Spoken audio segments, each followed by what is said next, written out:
that wisdom of the old ladies. Let me also add my voice in welcoming all of you to this afternoon presser, and I'll do all I can to be as brief as possible.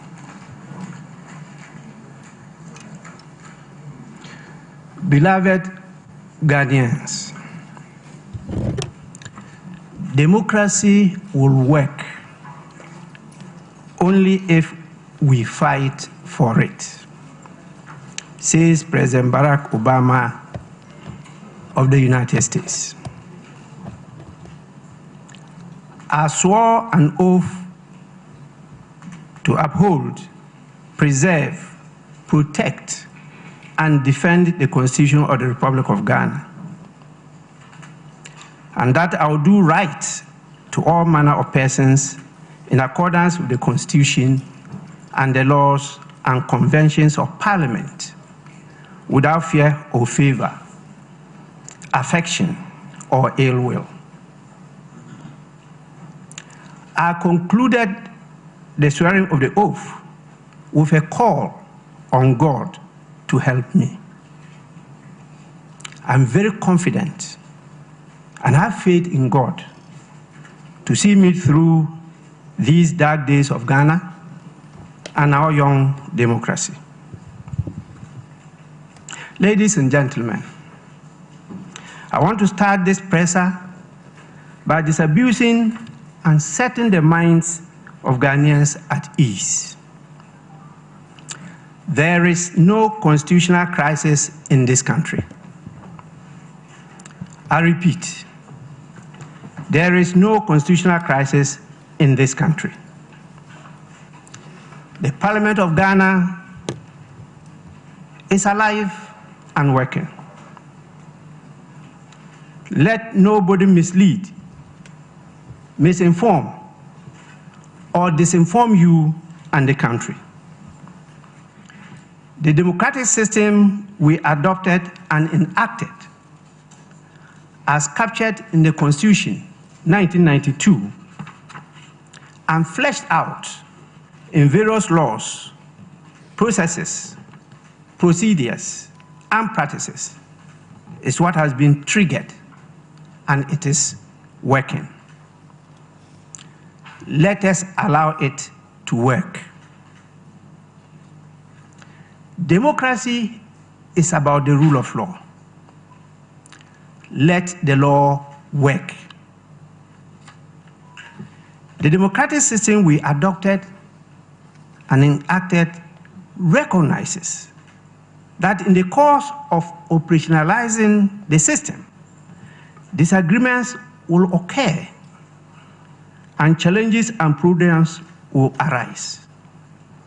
The system has put in place mechanisms, structures and institutions, processes, procedures and rules to follow and apply to resolve the disagreement, convert the challenges into opportunities, and provide solutions to the problems. This is what is being pursued and applied. There is no constitutional crisis in the country. Beloved Ghanaians, I have served Parliament and the people of Ghana continuously for over 32 years as a politician and over 42 years as a public servant. I cherish the role Parliament plays in our democracy, and my mission is to leave Parliament a stronger institution than I met it. Parliament is alive and working. It has not been dissolved, prorogued, prohibited, suspended, or terminated. The plenary sitting and meetings of Parliament were adjourned indefinitely due to lack of quorum to take decisions created by a walkout staged by the MPP members who were available as a result of a disagreement. The cause of the disagreement, which led to a disorder, had to be resolved with time and engagement of many more leaders than those in Parliament. The adjournment was done by the lawful authority, the Speaker of Parliament. Let us stop pressing the panic buttons and fear-mongering and allow the system to work. Anger and indecent language rather inflames the situation. There can be no democracy without patience, tolerance, discipline, collaboration, the love for one another, and consensus building. Ladies and gentlemen, one may ask, what led to this disagreement? Following a statement by Honorable Dr. KCL Atuba-Forson on a matter he considered to be of urgent public importance on the 15th of October, 2024, and comments thereof by other members, as permitted by the standing orders of Parliament, I communicated the findings of my inquiry into the matter as the Speaker of House on the 17th of October 2024, the contents of which has been construed to be a ruling. The Honorable Alexander Afenyo-Markin disagreed vehemently with the contents of my communication as the Speaker of Parliament and proceeded to advance an earlier action he had commenced in the Supreme Court on the 15th of October 2024 to prevent the Speaker of Parliament from receiving and making any pronouncement on the subject matter of the statement made by Honorable Dr. KCL Atuba-Forson until the final determination of the matter by the Supreme Court. The rest, we say, is history. Ladies and gentlemen, being a party to the suit in my official capacity, I am mindful of what I say. But it must be said, the suit before the Supreme Court raises not just legal questions, but more importantly, has profound implications for our democratic system of governance. At its core is the very essence of our democracy.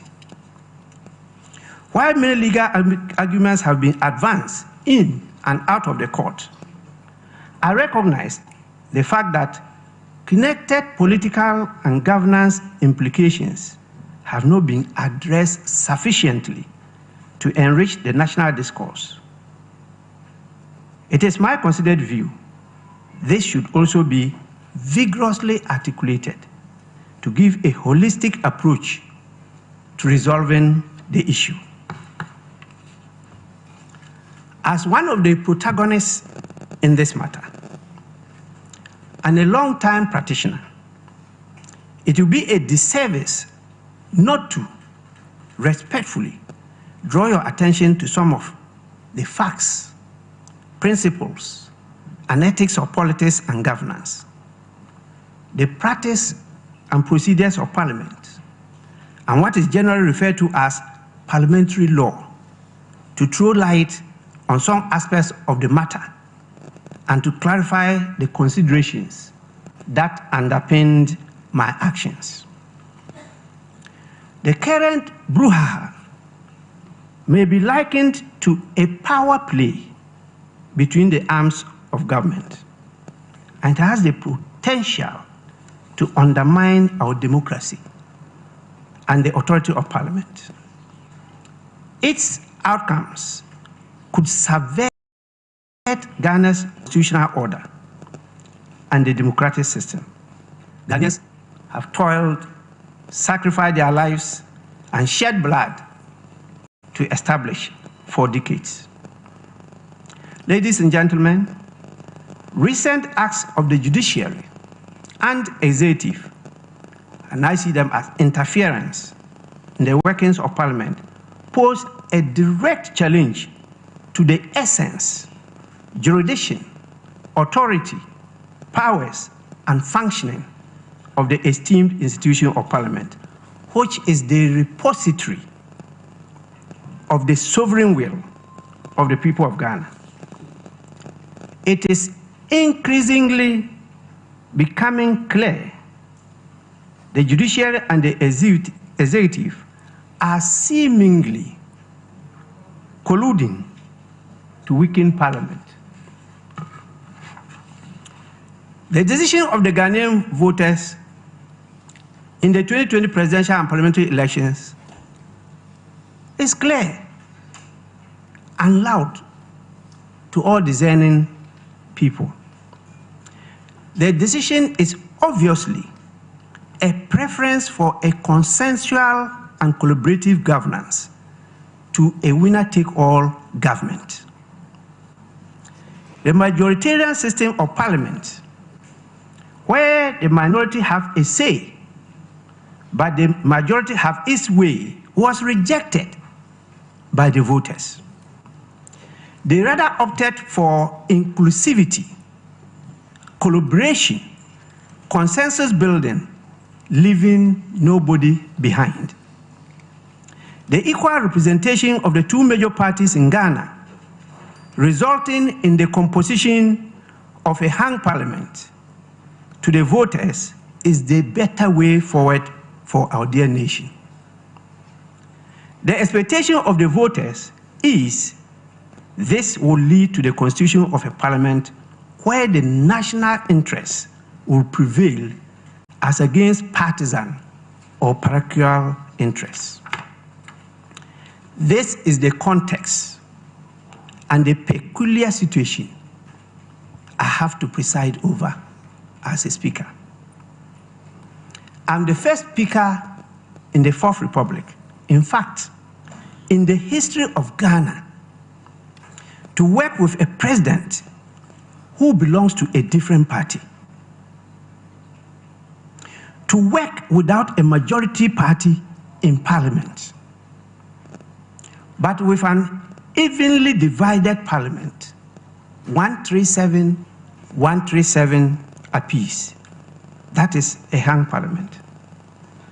Decision-making has therefore not been smooth sailing. As the Speaker of Parliament, I hold the balance in favor of the national interest, but sometimes bend backwards to accede to government requests because government has been given the mandate to govern.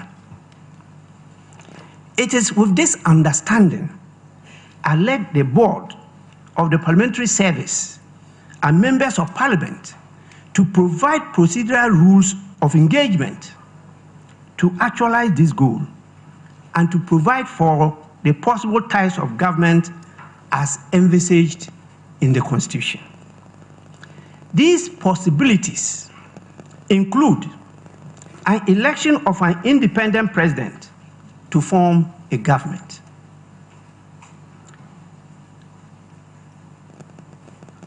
somebody who contests, as we have now, as an independent presidential candidate, can be elected by the voters as the president of Ghana.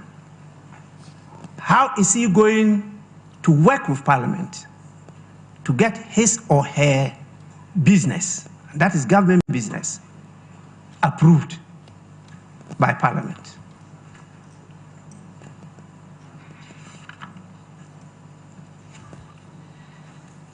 We have a possibility of a minority government where the voters vote for the president, but he has less members of Parliament, and that is a minority government. how is he going to get the majority members of parliament to always approve his business for him to govern the nation? We can also have a coalition or a merger of parties government. And the familiar one we know is the majority government. These are possible governments constitutionally guaranteed in Ghana. In the current hung parliament, the new standing orders of parliament had to cater for such a government by a number of provisions in the standing orders. We also provided provisions for all the other options of government that I just explained. For instance, a day which we called a decision day has been designated in the new standing orders, where the Speaker, in consultation with the leadership of the House, will set aside to allow members of parliament who are ministers and deputy ministers the opportunity to be present in parliament to be counted in support of government position to ensure government business does not suffer for lack of government members of parliament in parliament.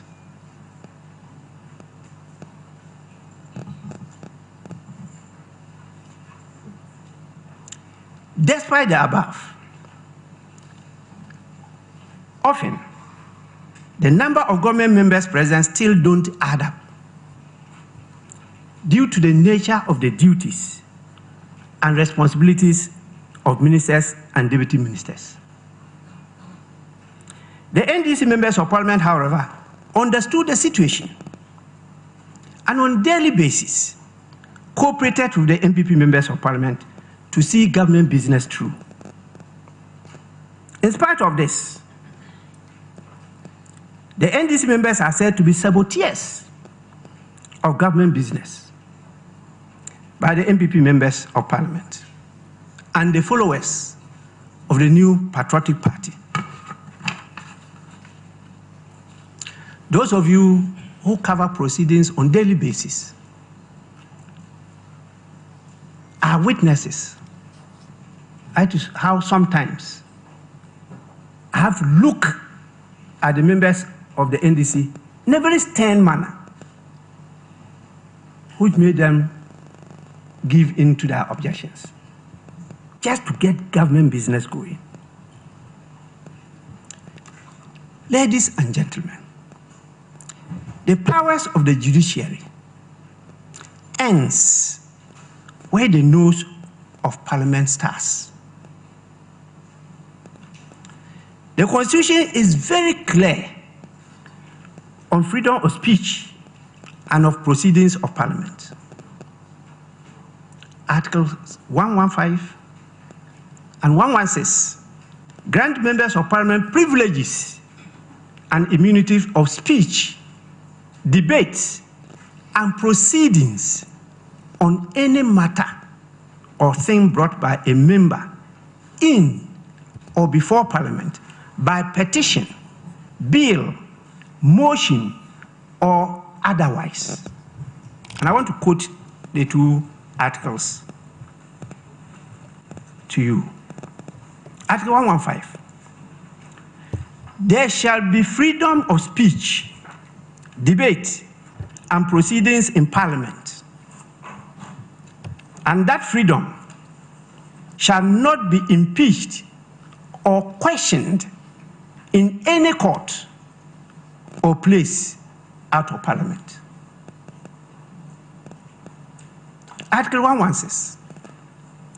Subject to the provisions of this article, but without prejudice to the general effect of Article 115 of this Constitution, civil or criminal proceedings shall not be initiated against a member of parliament in any court or place out of parliament for any matter or thing brought by him in or before parliament by petition, bill, motion, or otherwise.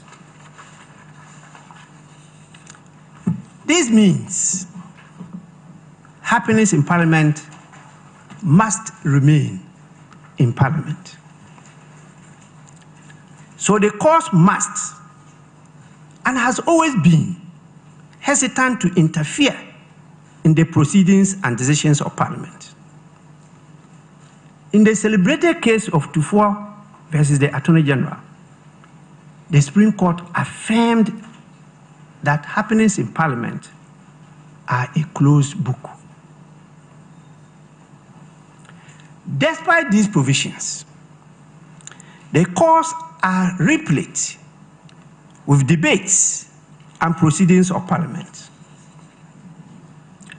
Most worrying is these proceedings are initiated by some members of parliament, even leaders of parliament, who ought to know better. Parliamentarians who are to be loyal to parliament rather than to the Supreme Court run to the Supreme Court at the slightest opportunity to use the Supreme Court to undermine parliament. This might be one of the reasons parliament and members of parliament are not respected and treated with disdain. This was exhibited by the president's refusal to even receive the LGBTQ+ bill, duly processed and passed by parliament without any legal basis. The judiciary is supportive of this conduct by the receipt and processing of a suit on this subject matter. These are dangerous precedents in our democratic journey. Both the president and the judiciary have sinned against the Constitution and must seek the opportunity to confess and repent to be forgiven.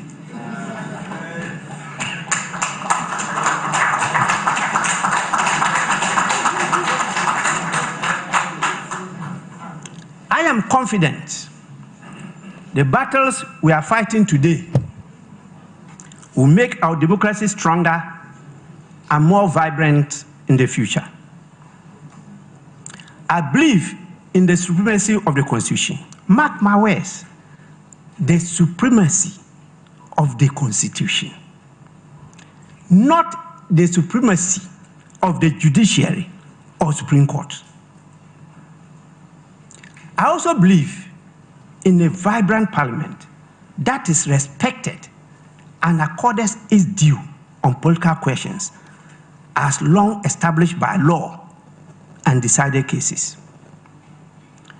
A parliament that understands, reflects, and embodies the will of the people and defends its constitutional prerogatives only works in the interest of Ghana and Ghanaians, not a rubber stamp parliament subservient to the whims and caprices of the executive and or the judiciary.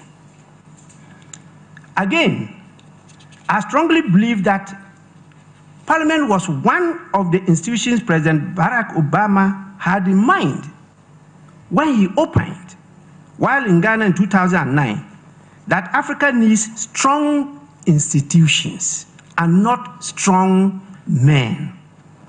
I'm happy he didn't add women. Parliament must be strong to perform its legislative function and the indispensable function of holding the president to account. That is the oversight function. No other person or body has the gravitas and constitutional mandate to do so in Ghana. The public, media, civil society, and other partners in governance can make constructive inputs and criticize actions and omissions of arms of government. But these bodies are not constitutionally and legally structured and mandated to hold the executive to account. Parliament is elected. It is, at its best, the will of the people, legally and constitutionally structured and mandated to do so. Ladies and gentlemen, my dream, therefore, is a patriotic one. The existence of a firm, effective, efficient, and responsive parliament whose members place national and constituency interests ahead of narrow partisan or personal interests. At last, this is yet to materialize in Ghana. Parliament weakens itself when its members keep running to our courts to settle or seek favorable determinations of not just legal matters, but essentially political and governance questions. It is my strong belief the matter before the Supreme Court can be settled within Parliament through matured deliberations and compromises.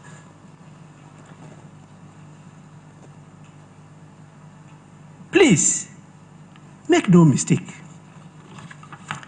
Not all the strong men President Obama warned us about come in military uniforms. Some come dressed in suits. I hope in my lifetime, Ghana shall have a parliament and a speaker who are truly independent from Jubilee or Flagstaff House or any headquarters in the conduct of parliamentary business. Let me state unequivocally, Parliament owes its duty to the people who established and elected its members to serve and represent them. The wheels of Parliament will continue to turn, and no person will be allowed to disrupt parliamentary proceedings or to undermine the democratic mandate of Parliament. When I ruled in January 2021 on the issue of which side constitutes majority and minority in Parliament, the ruling was in favor of the majority group then. It was not an act of lawlessness as to cause constitutional crisis. When I ruled in the matter of the vacation of seats by Honorable Kennedy Ajapong, Honorable Henry Korte, and Honorable Sarah Adjoa Safo, the question of the interpretation of the Constitution was not raised.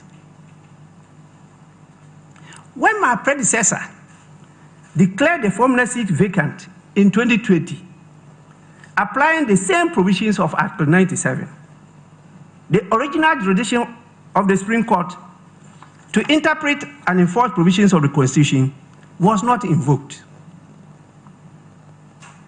Peace reigned in these instances, and nobody cried and ran to the Supreme Court under the guise of constitutional interpretation.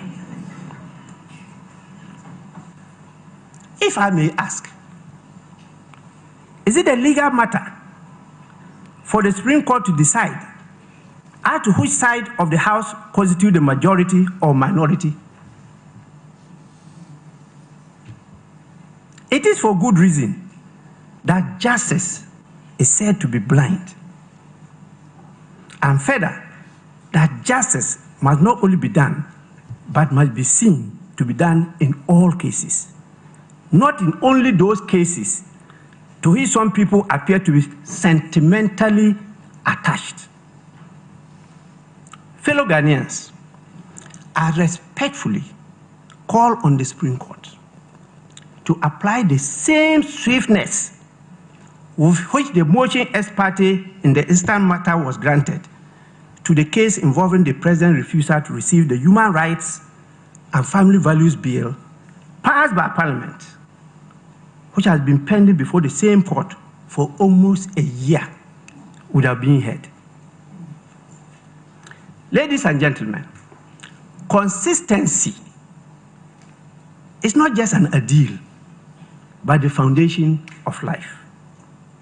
The court cannot enjoin 4 members of Parliament from serving their constituents for 12 weeks, but was very eager to deny the constituents of Assin North their representation because of the issue of allegiance.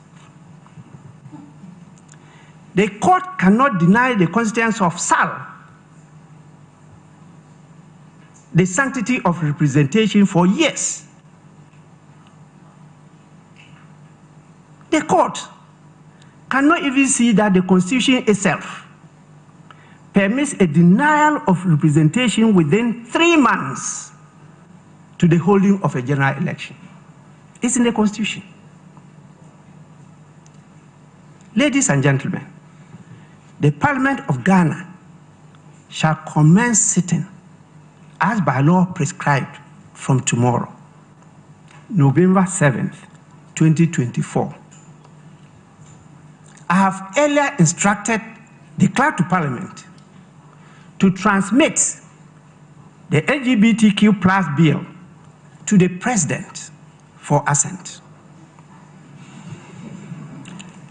Ladies and gentlemen, finally, I'm aware of the business the government wants to transact through Parliament, and I'm willing to cooperate and collaborate with government. Despite all that I have said, Ghana first. And all Ghanaians should bear the President, Parliament, the judiciary, and all our leaders in prayer for the betterment of our people and country. With this, I thank you all for your attention. Assalamu alaikum.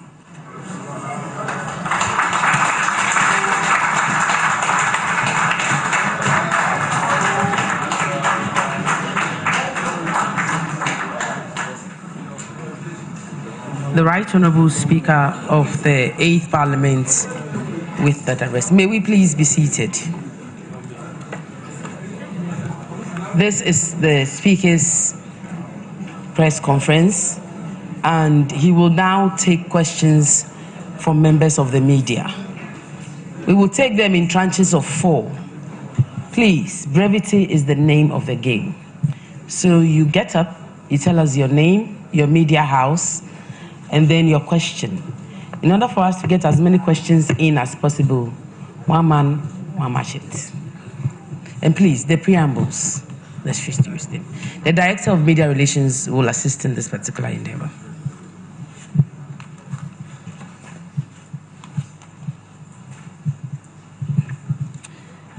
Thank you very much. Mr. Speaker, my name is Ibrahim Al-Hassan. I report for GH1 TV and Star Show. Okay, so one man, one question. Mr. Speaker, I just want a clarity. Have you re-instructed the clerk to resubmit the Human Sexual Rights and Ghanaian Family Values Bill to the presidency, or you relating to the old instruction you gave, which was rejected during the transmission?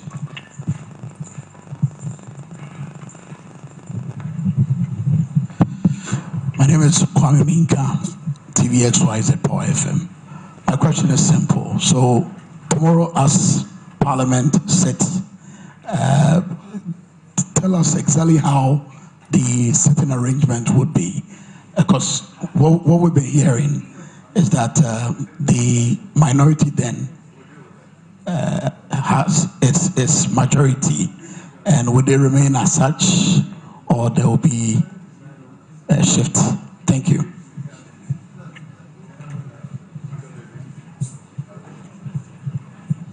Thank you, Mr. Speaker. My name is Kweku Asante from Joy News and Joy FM. Mr. Speaker, during the proceedings in court, the Attorney General had cause to say that you had committed a crime by illegally procuring the services of Mr. Sori in litigating those matters in the Supreme Court. Specifically, he puts out a letter that has been signed by the PPA CEO rejecting a sole source procurement that you wanted to do as regards to Mr. Sori. Please, can you respond to the specifics and allegations that you had committed a crime in that regard? My name is Havila Kekele, Class FM. Right Honorable Speaker, there have been several occasions where members of Parliament sometimes, through disagreement with some of your rulings or pronouncements on the floor, use certain words at you. How do you feel about some of these things?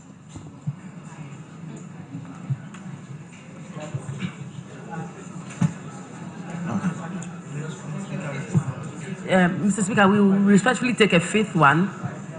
We'll take a fifth one because of the brevity of the question, so that we can get as many questions in. Thank you very much. My name is John Amensa, and I report for GBC Online. Just to reiterate the point earlier made by my colleague. Speaker, as we speak today, the media, we are somehow confused. You address MP as a minority leader or a majority leader. You are told that, please, that's not my title. Or they'll just cut the line. Please, can you settle this debate for us? Who is the majority leader today in Parliament? The Right Honourable Speaker.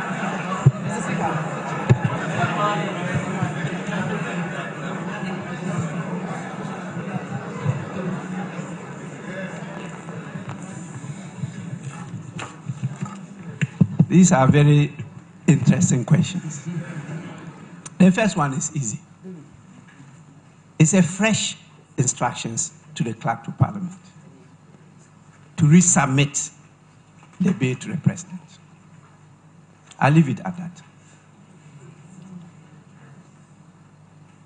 The second one, please, it's not part of the duties of a speaker to decide where an MP should sit in Parliament. It's not my duty. That determination in Ghana's situation, in various parliaments, these things we are talking about, majority side, minority side, don't exist any longer. That's why in my ruling I use the term old school. The British model, government, opposition, benches, and a carpet in between them. And so when you are shifting your political leaning, you have to cross that carpet to the other side. And that is why you have the term carpet crossing. Our parliament is not arranged in the form of government and opposition. And Ghana don't like the term opposition. So we decided to adopt the terms from the United States of America, majority and minority. So you can even sit anywhere. But the numbers determine who is majority and who is minority. But in our parliament, the practice is for those who constitute majority to sit at the right side of the speaker, and those who constitute minority to sit at the left side of the speaker. That is because after independence in 1957, we adopted the Westminster system, which is practiced in the United Kingdom. But we changed that, even to the extent that the arrangement on the floor of the House is in a horseshoe.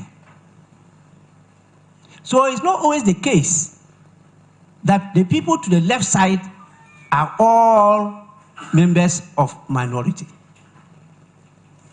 That's That's not the case now. And there's good reason behind this. As in the textbooks. The determination, therefore, in our situation, as to who constitute majority or minority, is a question of numbers. As to where they sit, is the determination first of the political parties who influence who should lead the caucus or party wing in parliament. They, after various consultations, decide that these 5 people should occupy these positions in leadership. And so they are given the chairs in front.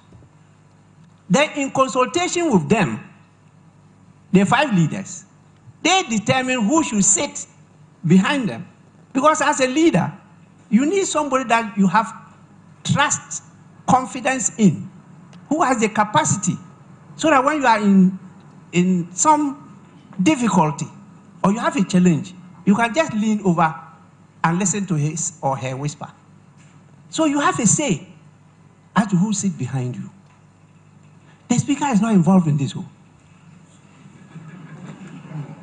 The whips, particularly the chief whips, lead in trying to identify who should sit behind. And it also has to do with years of experience in the House, and also the issue of gender and other professional backgrounds, until you get to those who are at the back.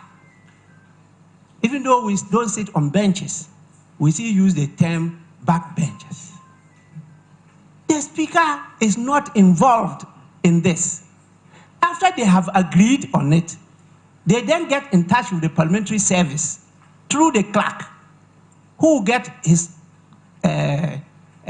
officer at the table, together with the marshal, and they will get the names, print them, and place them on the various tables as decided by the various caucuses. The speaker don't come in this. Please. How can you call speaker to come and decide where people should sit? It's not part of my duties. Number 3.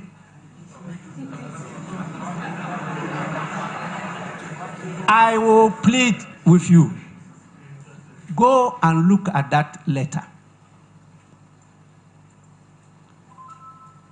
He's the Attorney General. He did his service in Parliament here. I was leader then, when he was doing his service here. Yes. So I know him very well before he became Attorney General. Read that letter carefully. And that's one of the things they are missing. There's vast difference between Parliament as an institution and the office of the Speaker. The Speaker is the party before the Supreme Court, not Parliament. So as Speaker, when the Attorney General is taking a different position from my position, I should still contract him as my counsel.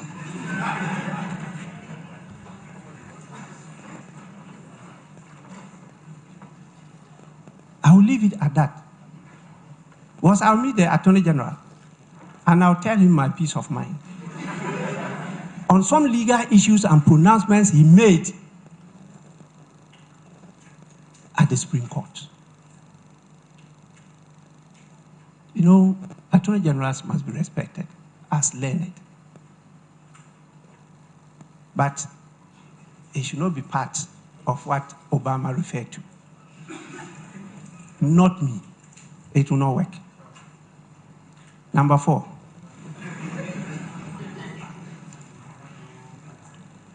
As for the terms they use against me, it's part of the hazards of the work.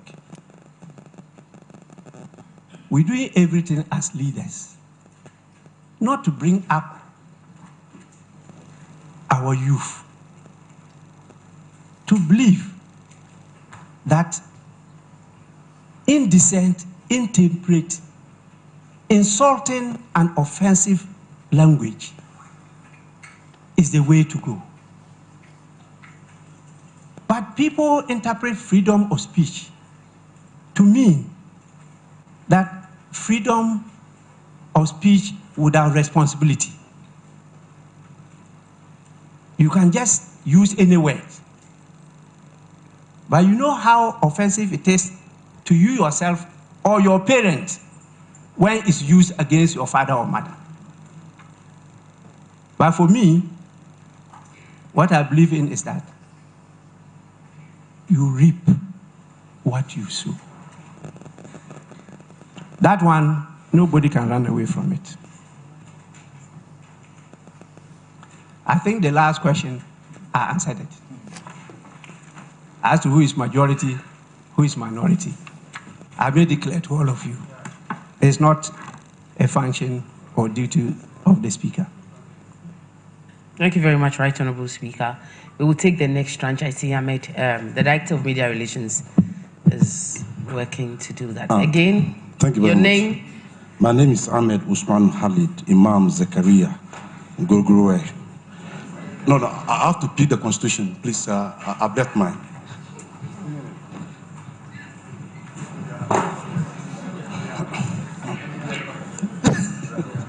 Yes. Can you open Article 1 or 2?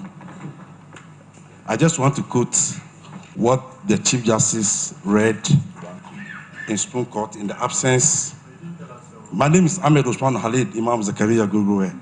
Oh, a freelance journalist, not from MPP headquarters, please. My school fees was paid by the Speaker, so.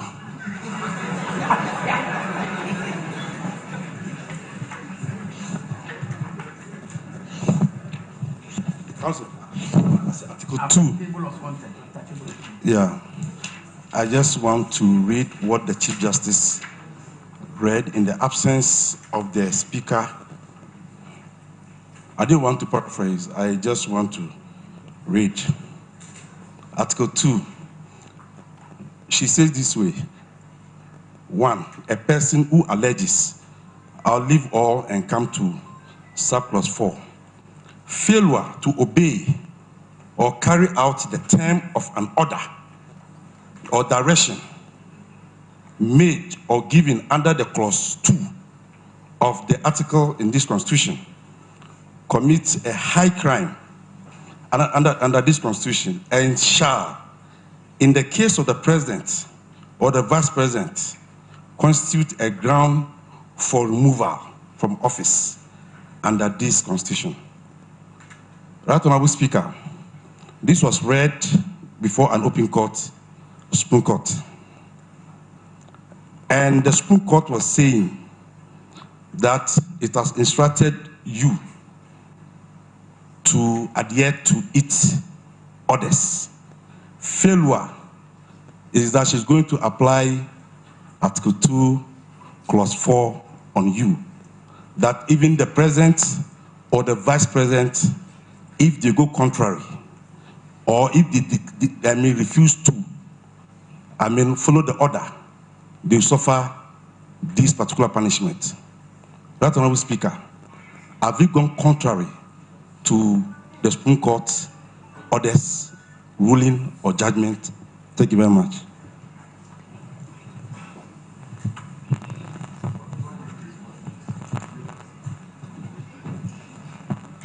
Okay, my name is Evans Ofusulabi from TV SYZ and Power FM. Mr. Speaker, we want to know whether the 4 seats which were declared vacant still remain vacant.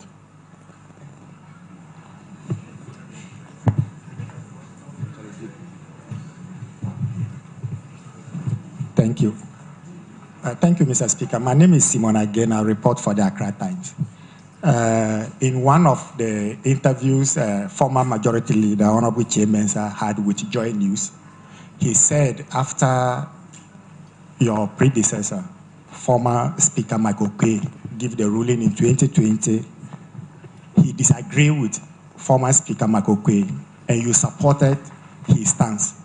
I want to find out why did you go back to support your former predecessor when you expressed disagreement with his earlier ruling? Thank you.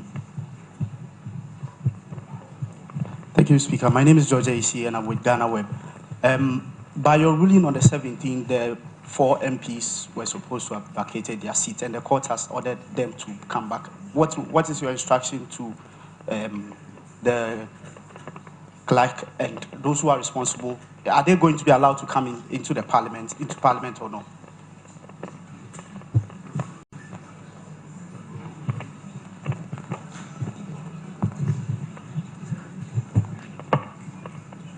Thank you very much, Rather Honorable Speaker. My name is Nana Kweku Bofa, and I work with Opimso Radio in Menchia, Kumasi. Speaker, you have been accused of interpreting 1992 Constitution when you declare the 4th seat vacant. Speaker, I want to know, did you do so? Thank you. Thank you very much, Director. I think we've taken the fifth one. And so, Mr. Speaker may answer the 5 questions with Kweku Bofa's own on whether he misinterpreted the provisions in the 1992 constitutions when he declared the 4 seats vacant. Mr. Speaker.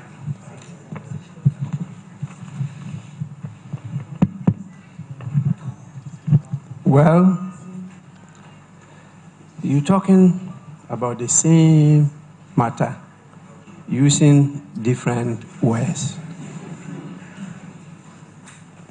But that is before the Supreme Court. And I've given instructions to my lawyers to handle that. So that is not a matter for me to comment on. My lawyers are handling that. So all questions we're dealing with those issues before the court will allow the court to handle that. What I would draw your attention to is that the practice and procedure of Parliament is unknown to many, including the court. And anything I do on the floor, I refer to the standing orders. The courts can declare the standing orders as unconstitutional or unlawful or whatever. Until that is done, as the presiding officer, I'm bound on issues of procedure, proceedings, and practice, apply those rules. And that is what we did. That is why in my statement, I drew your attention to the fact that what I did on the floor was just sharing of information, communicating to the members that this issue that was raised, and by the standing orders, I have options. Could have set up a committee to go through it and submit a report. That report could even lead to legislation. Or I could go and inquire into it myself and then come and inform the House of my findings. That is in the standing orders.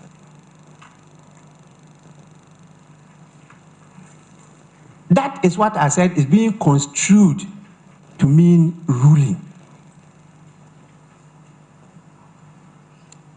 In our parliamentary practice, you don't make ruling when statements are made.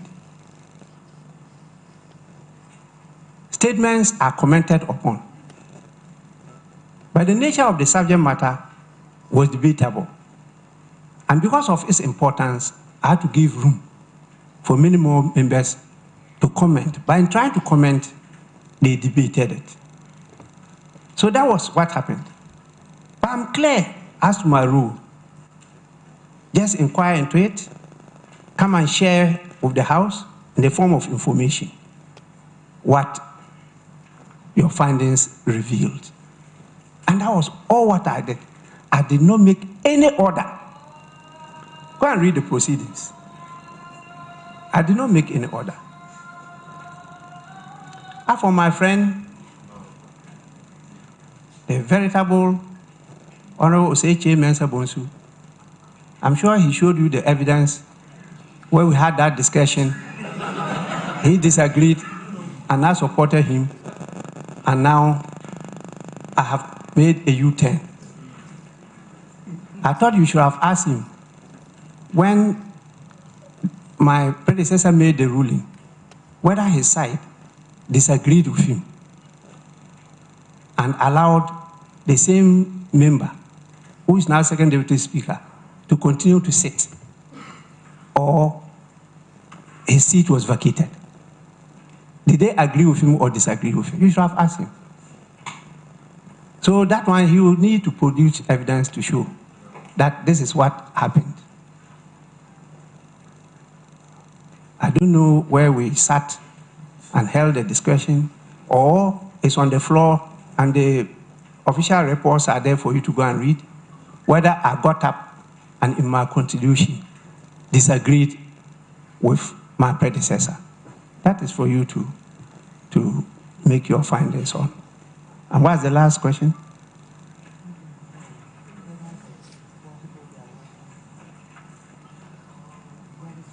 I answered all. Yes. That's it. Thank you very much, Right Honourable Speaker. We'll take 2 more tranches and then we'll be done. We're doing well so far. The Director of Media Relations is still going around with the microphones. Thank you very much, Right Honourable Speaker. You said the President and the Judiciary have sinned against the... My name is Oyene Ampons. I work with Adom FM and Adom TV. Now, you said the President and the Judiciary have sinned against the Constitution. Would you tell us more on that? What would you say that will be the things or the acts they have done that will constitute, in your opinion, sin against the Constitution?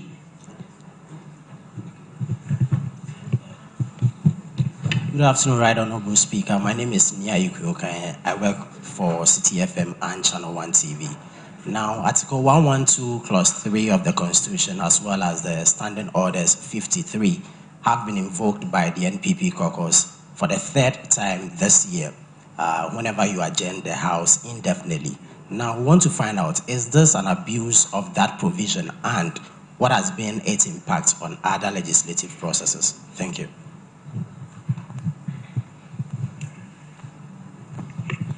My name is Emmanuel Akoli of Peace FM.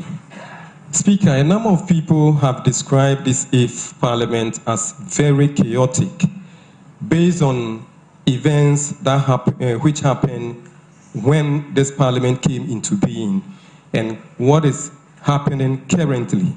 Mr. Speaker, how do you see this Parliament? Are you proud of the 8th Parliament? Thank you. Good afternoon, Mr. Speaker. My name is Kwabena Eshwe Martin. I report for Original TV and Original FM. Mr. Speaker, I would like to know what influenced your decision of adjourning Parliament sine die the last time we had our sittings, and what will be your decision if the same situation which happened the last sittings continue tomorrow?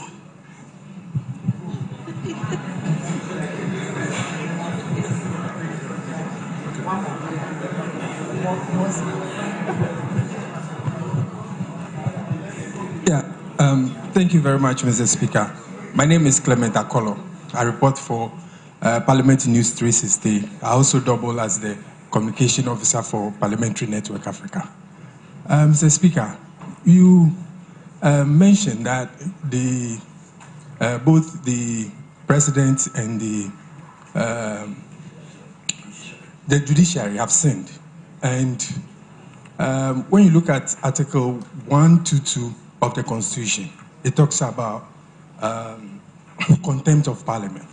So if they have sinned, do they fall far of the contempt of Parliament, and what are you going to do about it? Thank you very much. Thank you very much, Ben. I think that's the 5th question for this tranche. I get the feeling that this could be the last one. Am I right, colleagues? Mr. Speaker, with your kind permission, if you may answer the 5 questions that have been proffered to you.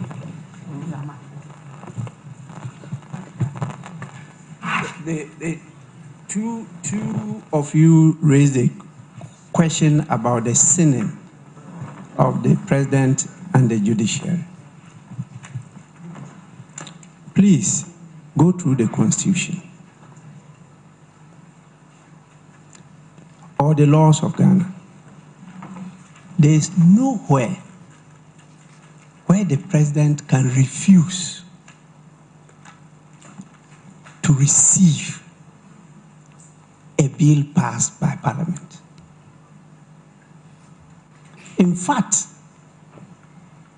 the crafters of the Constitution are so careful that they even took away veto power from the president. So in Ghana, our president cannot veto a bill passed by Parliament. It's clear in the Constitution that the president will receive the bill passed by Parliament. If he has concerns, he will communicate to Parliament that I have concerns on this bill that you have passed within 7 days. Then he has 14 days to put across those concerns back to Parliament, and Parliament is called upon to reconsider the bill, taking his inputs into consideration. That is what is in the Constitution and the laws of Ghana. So if the president refuses to even receive the bill, what has he done to the Constitution?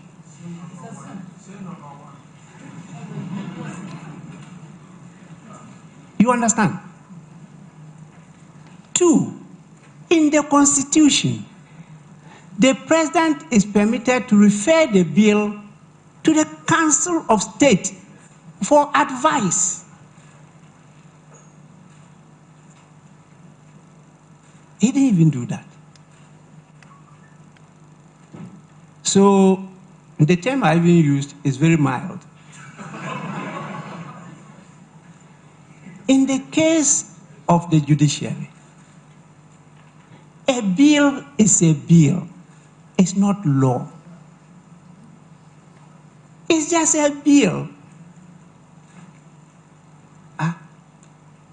This is a draft that is being discussed. The judiciary is going to do what? Be part of the law-making process. Tell us what to do in the bill. It's only when it's passed and assented to by the president, then it becomes law, that the judiciary can come in to interpret and enforce. There's nothing like that. And this is something that immediately, with supersonic speed, it should have been jettisoned, not entertained at all by the court. Now what it means is that anytime any bill is before us, and we are working on it at this stage, anybody can just take it to the court.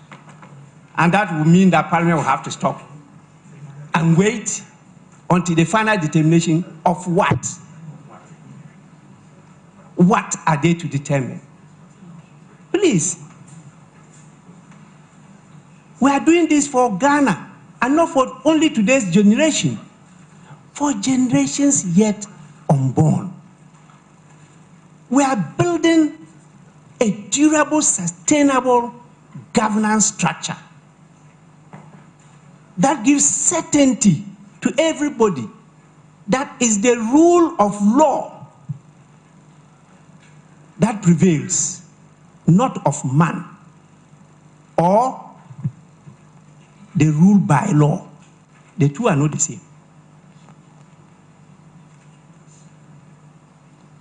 When you rule by law, people are not certain of the law. And so even investors run away. And as a leader for so many years, from 2001, I've been a leader. I can mention so many serious investors who say they will not invest in Ghana because of uncertainty of the law.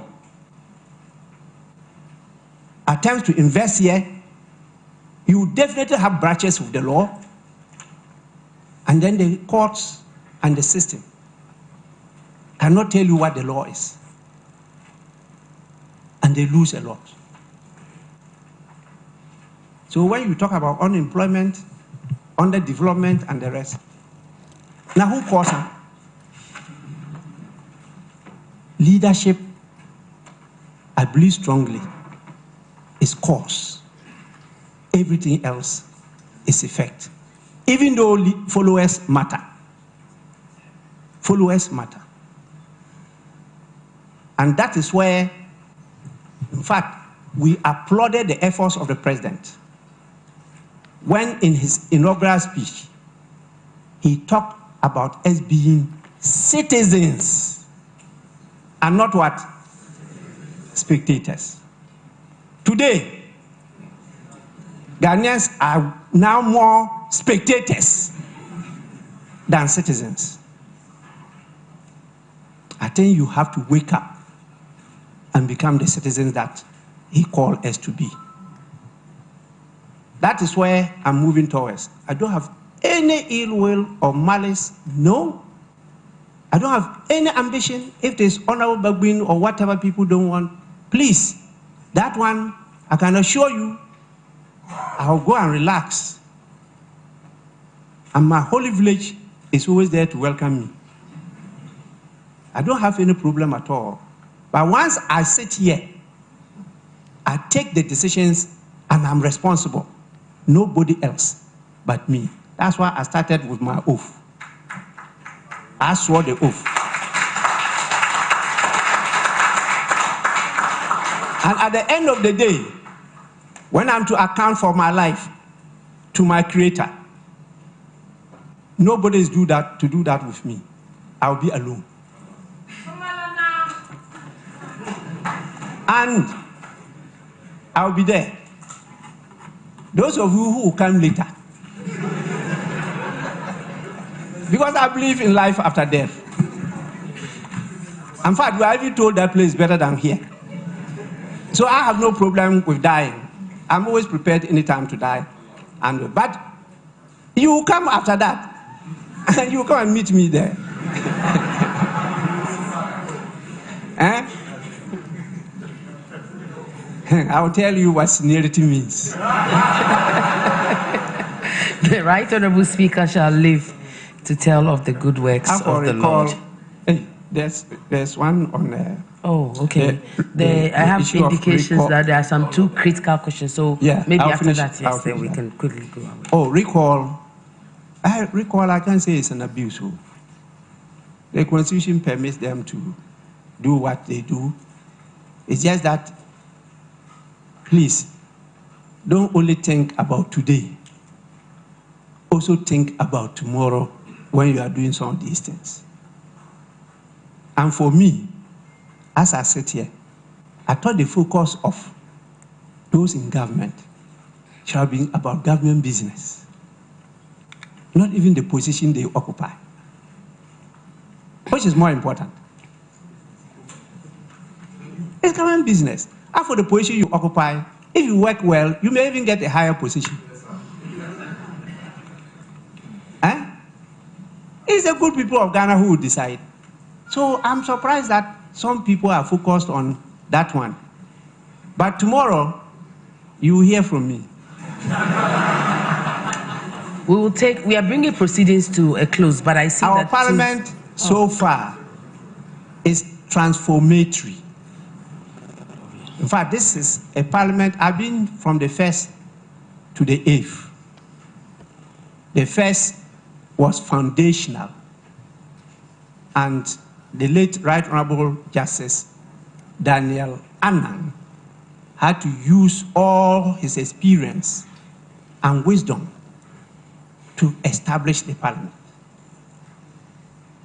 And so he started by transforming the rules that we inherited from the 79 to 81 Parliament. That's the Third Republic.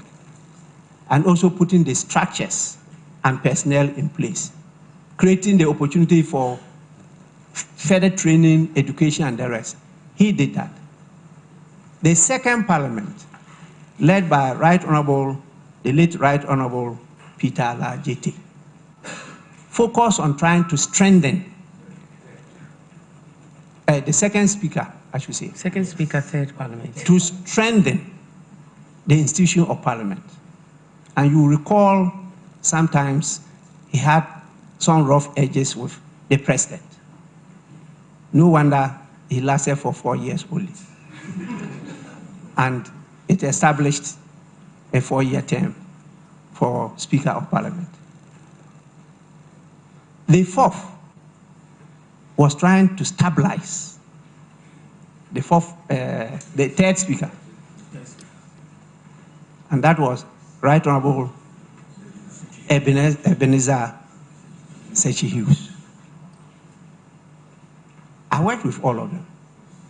The fifth came, and that was our beautiful lady, Supreme Court Judge, Justice Edeline Bamford Ado. And she, with her experience from the bench, focused on the rules and dignity of the House. So you could see her dressing, her posture, her patience, and everything mattered to the institution.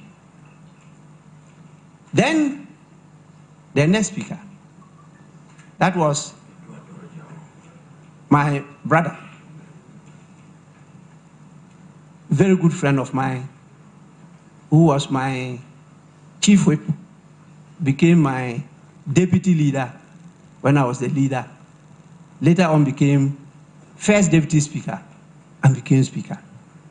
So he used his experience in the House and his connection with members, particularly their dealings at the Parliamentary Service Board, to initiate a lot of things. And then our professor came.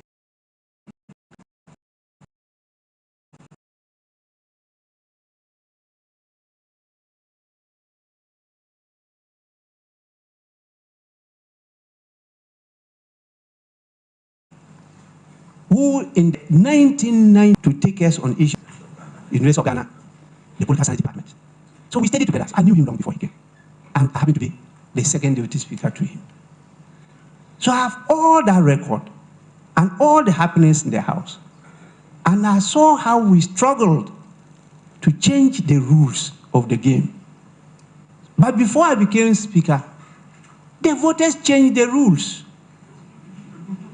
And so you now don't have a majority where you can just sit down and just put the question, and you are sure the ayes have it. And so there is no day that I will go and preside without calling the leaders to my lobby for us to go through the agenda of the day, which is usually captured on what? The order paper, yellow. This is what is on the paper, cut from the business statement.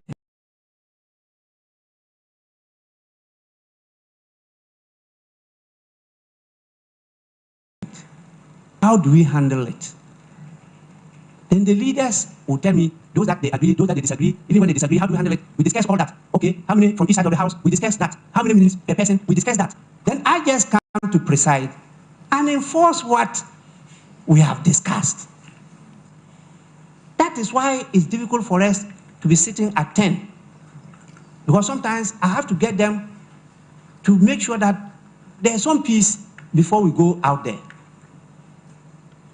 This is what we do on a daily basis. I just don't come and preside and impose my ideas. Even when it goes to voting, we agree.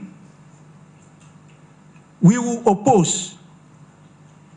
If you give ayes during the voice vote, we will challenge your decision. we will count heads. We will do secret voting. We will not allow public voting. We discuss all this. And so even some of the discussion at that period, when leaders go on air and go and reveal those conclave confidential information, what is that meant to achieve? I should not invite them to discuss things with them again. And what will happen on the floor? In spite of all that, for 4 good years, 4 good years,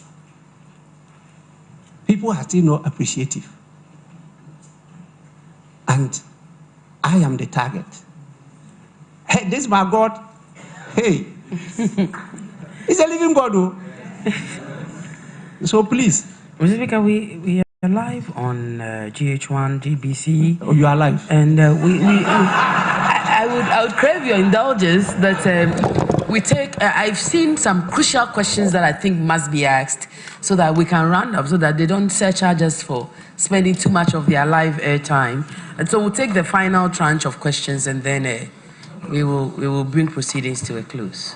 Very quickly, name, media house, question. No preamble. Thank you very much. My name is Ernest Kofiedu. I work with the Daily Guide newspaper. Right, Honorable Speaker, at the last agenda date, you said that because of the issue of composition and that of the fact that Parliament had the correct number to do business, but didn't have the correct number to undertake decision, you are recalling the House tomorrow. Can you tell us whether these issues have been addressed and whether there has been meeting between yourself and the leadership of the House such that tomorrow's recall will also not degenerate into that confusion? Thank you. Mr. Speaker, good afternoon. My name is Brian Sasari from Pen TV.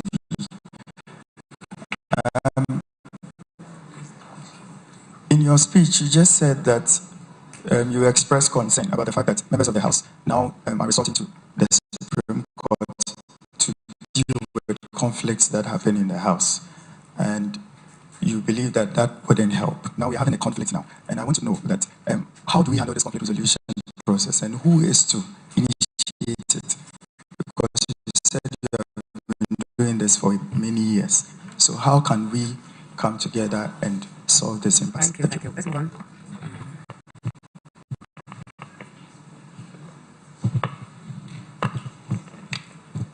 My name is Isaac Ando, a freelance journalist. Thank you very much, Mr. Speaker. In your speech, you indicated that the matter before the Supreme Court could have been handled internally through dialogue and compromises. Please, is it too late?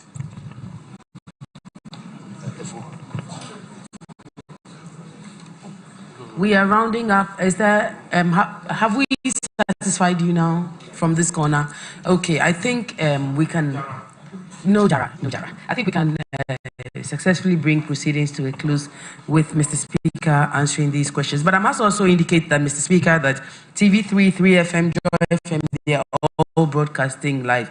In fact, I have received City FM, GH1, TV, and I think, is it TV? They are all live. So today's been one of the days that we've had the most live coverages, and we're grateful to you. Before the deputy clerk comes to say thank you, just to let you know that we are live on all these channels and on our own channels as well. I'm extremely grateful to the media for this coverage. That is what is expected of the media. And truly, for these 32 years, without the media, we wouldn't have gone this far. So, congratulations. We can always disagree, but once we have agreed to disagree as part of our life, it's permitted. There's no problem with that. Please, ask what will happen tomorrow. I don't know. I don't know, because I don't control that.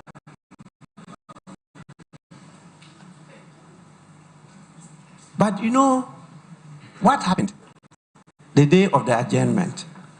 I don't see the young man again. Oh, you are the one standing up there. Yes, yes, yes. You know, as I told my friends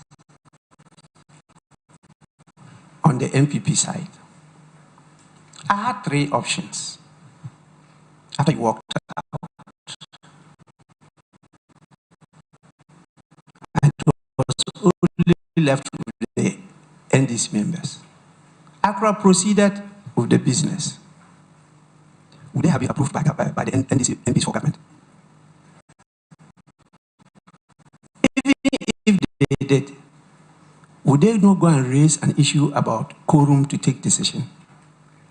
So that was not a legally accepted option. I could have decided to adjourn till the next day. But knowing the nature of the disagreement, would it have been solved within one night?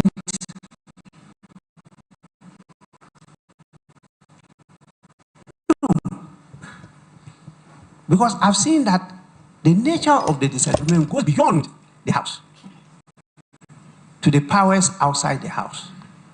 And so we needed to engage many more people to be able to resolve the disagreement. So you need more time. And since I couldn't estimate the time, I decided that it should be what? Indefinite. After we resolved that, then Parliament could be recalled. If people were mindful that there's some agency for us to resolve it, they would have come together faster for us to talk, negotiate things, resolve it, and come back. But I tell you, apart from some senior citizens, patrons of the country, who actually got in touch with me, the leadership of the MPP members have not gotten in touch with me. They haven't. My good friend Oseche Mensah Bonsu spoke to me because he wasn't even around when this thing happened. And we discussed this and I threw more light on it. And he said, oh, he didn't know before granting interviews. He said those things, but now he can also say, I should bring my official report, you know. So, to the best of my knowledge, I don't know of the resolution of the disagreement. And so I don't know what will happen tomorrow. But I'll be available to preside. You understand? And so that is the situation now. The last question.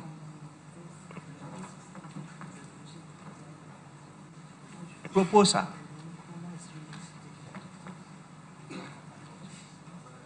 Proposal. Well, am I now to propose it to you and Ghanaians? Or I should have been making the proposals to the parties so that they can be negotiating and compromising? I think that's the best way to do.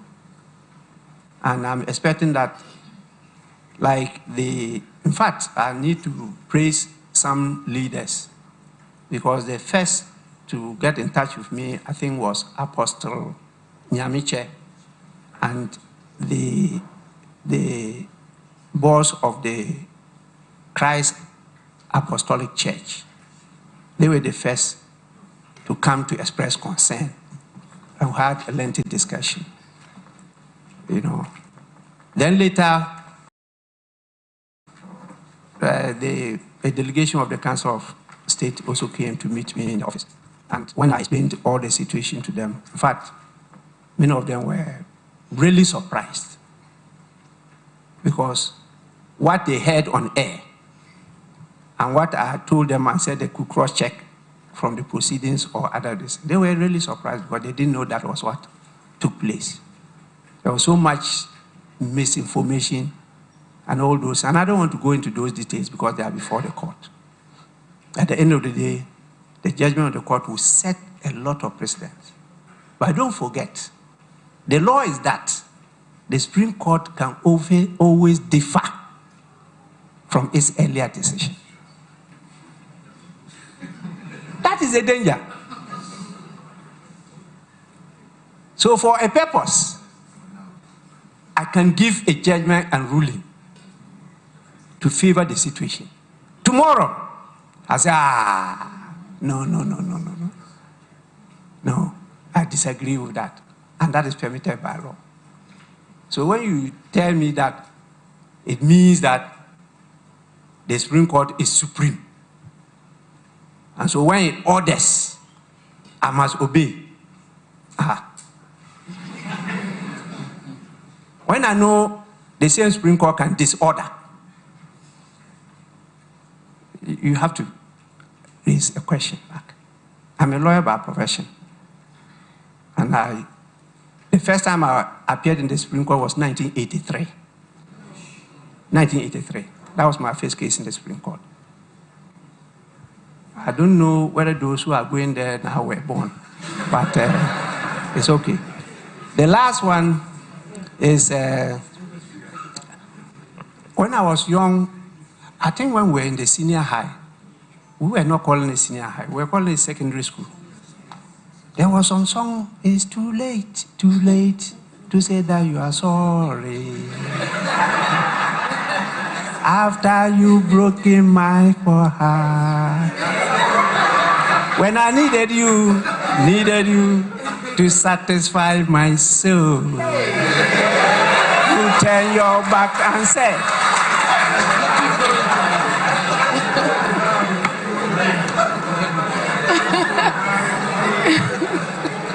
now, I think we should add singer to Mr. Speaker's because the skills keep adding as we go along. I said he was an old woman in an old man's skin.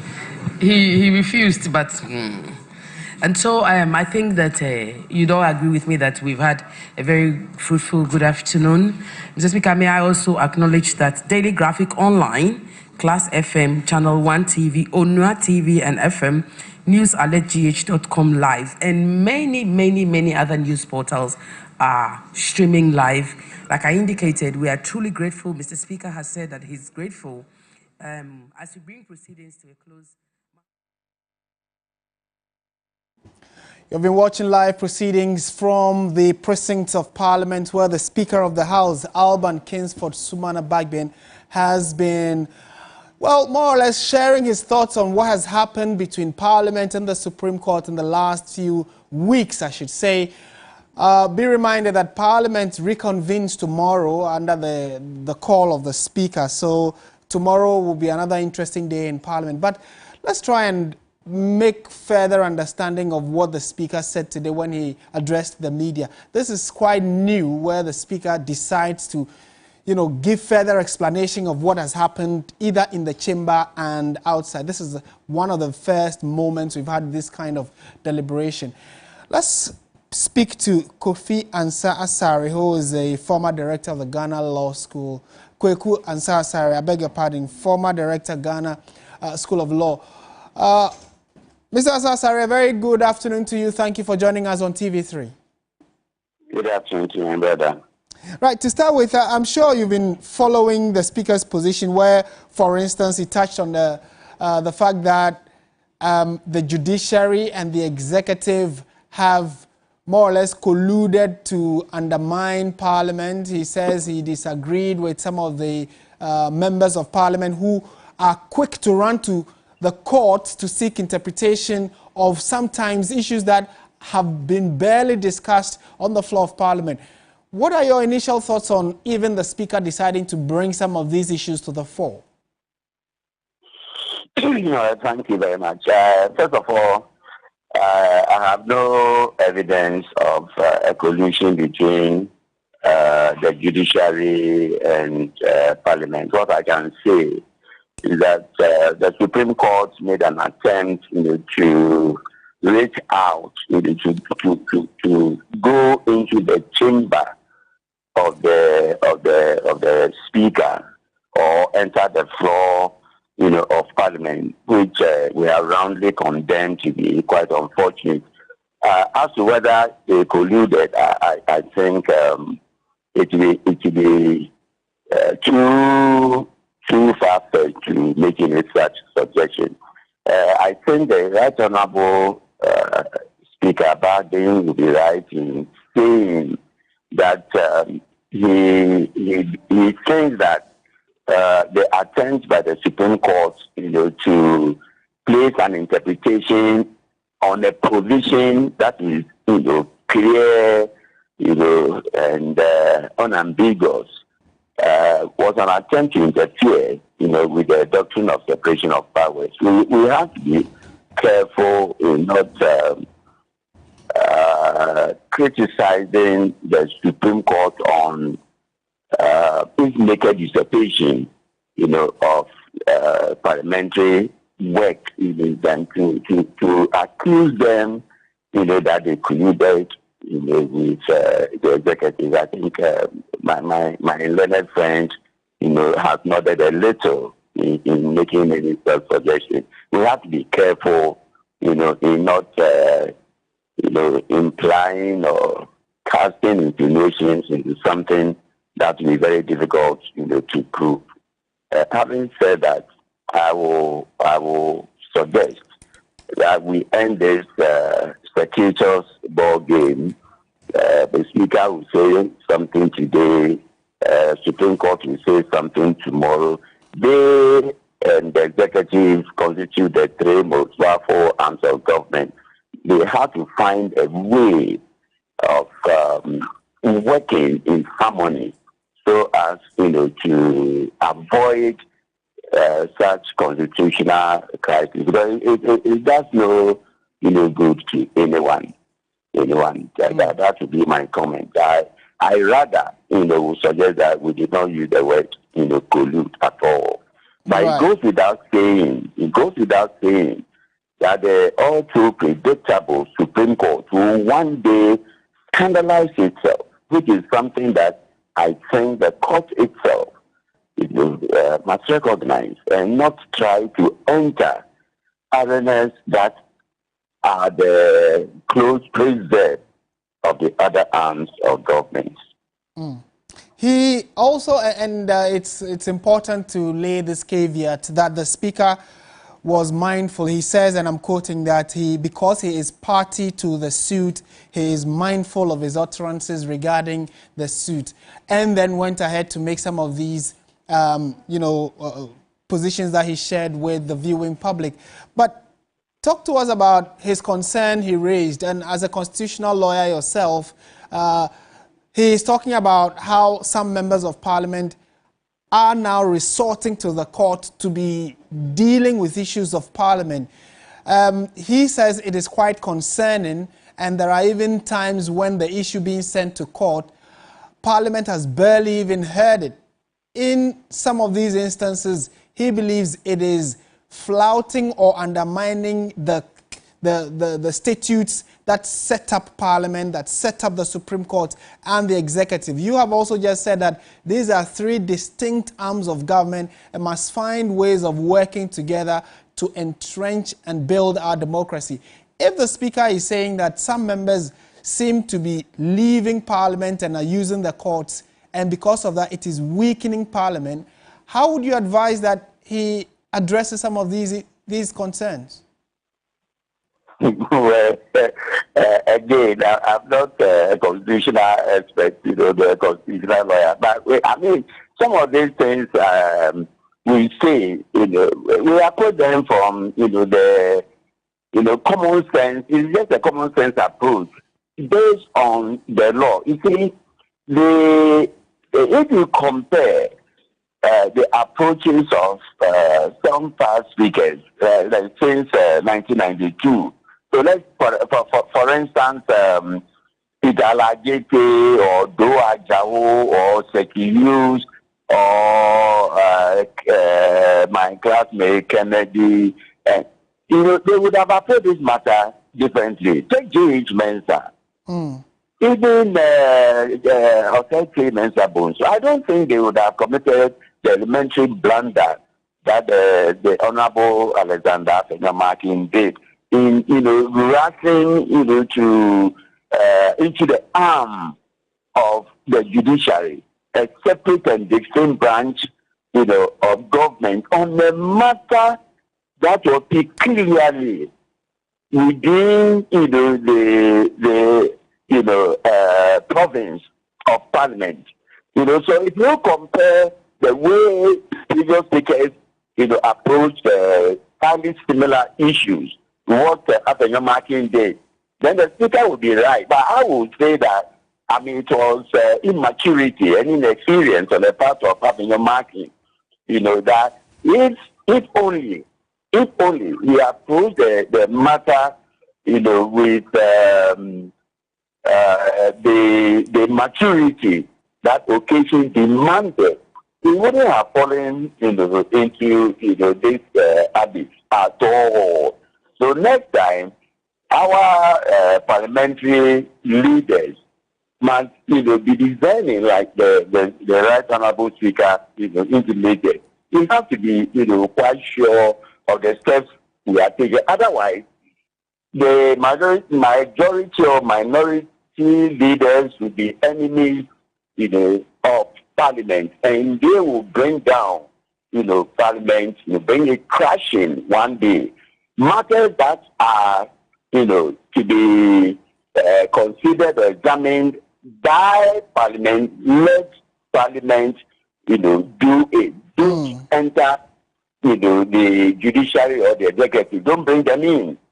Once you do that, it will be like the proverbial saying that when two elephants fight, it is that will suffer. We don't want to suffer. It is all the more worrying, because of the result of today's elections in the U.S. Right. Because if we are not careful, our people are going to follow, what is likely to happen in the U.S. And I can predict that come January and thereafter, Trump is going to interfere with the judiciary, and some of our people are going to use that, as an example of the way and manner in which judicial administration should be conducted in this country. That is my fear. Right. That is my fear. We should be very, very careful and tread warily, and not, to jump into outrage that are over and above us. Mr. Asasari, pleasure talking to you. Thank you so much for your time and thoughts. So this is TV3. We've just been bringing you live coverage of Speaker of Parliament Alban Bagbin's address to the media and by extension to the nation. It was live on TV3 and on 3FM 92.7. And all the big issues he touched on, you would find on our website, 3news.com. Thank you for staying with TV3. I am Martin Asiedu Dati. We are reverting to regular programming. Bye for now.